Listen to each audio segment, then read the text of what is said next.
How's it going, ladies and gentlemen? It's Connor the Genius with BMW of Freeport, and today I'm going to be teaching you how to use gesture control on your brand new BMW equipped with the iDrive 8 system. Now, for those of you that don't know, BMW has moved on to the new iDrive 8 system in most of their vehicles. So if you don't have this layout in your car, you can go ahead and refer to our older videos to learn how to use gesture control in a later model. Now, to start off with, we're going to want to make sure we're on the home screen. And then you're going to see the four dots in the left-hand corner. We're going to go ahead and click on that. And we're going to want to scroll down until we find our system settings. We're going to select system settings. And we're going to go ahead and find gesture control. So it should be somewhere here in the middle.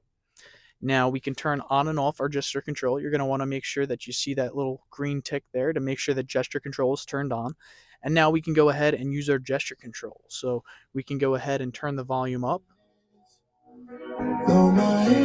We can turn the volume down as well.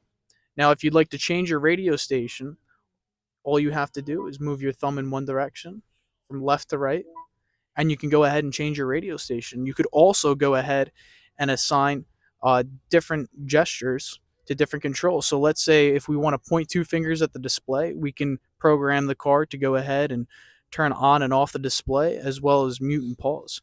And we could also do the same for showing five fingers. So if we open and close our fist, we can program that function as well. If you guys would like to see more videos and tutorials, please make sure to like, comment, and subscribe. Thank you for choosing BMW Freeport.